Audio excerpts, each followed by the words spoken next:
Alright guys, so I wasn't planning on making this video, but I know a lot of people are having performance issues on the new map Vondel, myself included. Frame rates are down and very inconsistent. If you're finding that your frames have dropped and the gap between your highs and lows have gotten a lot bigger since the update, I have a few things that you could try that could help increase your frame rate and make it so your FPS is a little bit more stable and not hitting those 1% lows as often. Since Season 4 dropped and the new map got released, my frames have dropped quite a bit, and the biggest thing I've noticed is the difference between my highs and lows, where my FPS was constantly going from around 150 to 107. Back on Ashika Island, my FPS would fluctuate by about 25 to 30 frames, and on this new map, it was around 50 to 60 frames. Well, I've been messing around with a few different settings, and I found 3 things in particular that help me stabilize and increase the frame rate by about 10%. I'm going to go through the first 2 real quick, but make sure you stick around until the end, because the last thing I'm going to show you might end up being what benefits you the most. Now, the first thing you want to do is you want to go down to the search bar and type graphics settings, and then come up here and click on it. After that, you're going to go right here where it says change default graphics settings, and it will bring you to this page here.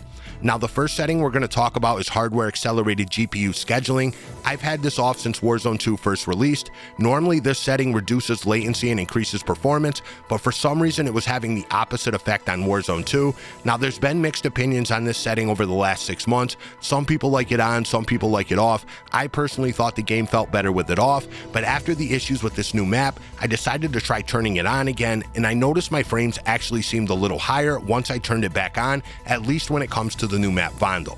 If you guys have this off, try turning it on, see if you notice a difference, especially if the new map is the main mode you play. Now, if you guys already have it on, you could try turning it off, see if the game feels any better, especially if you play a lot more of the big map. But since the small map Vondel is a lot more graphically intense, it might be beneficial for you guys to turn it on. Let me know down below if this helps. There's just so many mixed opinions on this setting. I'm curious as to what you guys think. Now, the second thing I changed is in the graphics settings. I've been using NVIDIA image scaling since Warzone 2 first came out. I actually got it from the streamer Rallied. I've got a lot of settings from him in the past that have actually worked. He said running NVIDIA image scaling on native gives you the best balance between picture quality and frames per second. That was definitely the case for me. Whenever I tried to switch to one of the other settings, the frame increase ended up being too small to justify the loss in quality. After the new map released, however, I decided to experiment, and I found that switching to Fidelity FX Cast with sharpening set to 80, it actually gave me about a 10 to 15% frame increase. With the new map on image scaling, I was topping out around 150 frames per second, and when I switched to Fidelity FX Cast, I'm topping out over 170 now. The picture quality isn't that much different with sharpening set to 80, so in this case, it was definitely worth me switching to Fidelity FX Cast. Now, some of the other settings can probably get you a few more frames, but the loss in picture quality is just not worth it in my opinion. I will have a benchmark video coming soon comparing the different upscale settings, so make sure you subscribe if you want that notification. Now, this last thing I changed is what helped me stabilize my frame rate. Before I changed this setting, my frames were all over the place, constantly going from the 150s to 106, 107. The gap between my highs and lows were the highest they've ever been.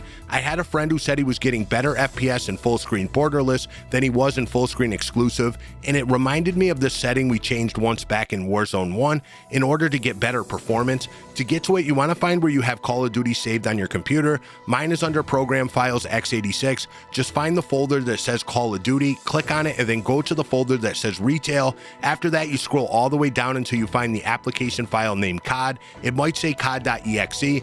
Once you find it, you want to right click on it and go to Properties. Now, if you can't find it, you can always load the game, hit Control-Alt-Delete and bring up your task manager, find where it says Call of Duty, click on it to expand the list, and then right click on this first one here and then go to Properties. Once you open up Properties, you want to go over to this tab where it says Compatibility, and then come down here to where it says Disable Full Screen Optimizations and click it. Make sure you don't accidentally check Run this program as an administrator, because for some reason this game won't load if that's checked. I don't know why, but you can't run Warzone 2 as an administrator. Now, once you check Disable Full Screen Optimizations, all you have to do is come down here, hit Apply, and then OK. Now, when my friend mentioned that he was getting better FPS in full screen borderless, it got me thinking about how checking this back in Warzone 1 actually gave players better performance, so I decided to try it with the new map Vondel, and the first thing I noticed was I wasn't going all the way down to 107 anymore, and my 1% lows were staying in the 120s now. I also noticed I was staying in the 150s, 160s for a lot longer than before I checked this. My FPS FPS was nowhere near as erratic as it was before. Try changing this, see what happens. I'm still playing in full screen exclusive, I just don't have the optimizations enabled. Now it might be worth writing down that you changed this, that way there if anything seems worse, you can remember to come back in here and change it back. Now if you haven't seen my last video on how to make Warzone 2 a priority on your computer, you might want to check it out. It might be able to help you out with the new map too, and you can also check out a video called A Real Way to Increase FPS, that might help you out as well. Now my goal is to get to 5,000 subscribers as quick as possible. If you guys can help me out by liking, commenting, and sharing this video with your friends, it would be much appreciated. And anytime I find things that are going to make this game or the new Call of Duty coming in the fall run or perform better, I will be making a video on it, and I'll also have loadout videos and in-game tips and tricks as well. Try out these 3 settings, let me know what you think. If you found this video helpful, drop a like, follow me over on Twitter to stay up to date on everything Warzone 2, and subscribe to the YouTube channel for more short, straight to the point videos like this. I'll catch you next time, and if not, kick rocks. Peace. Kick rocks, biatch.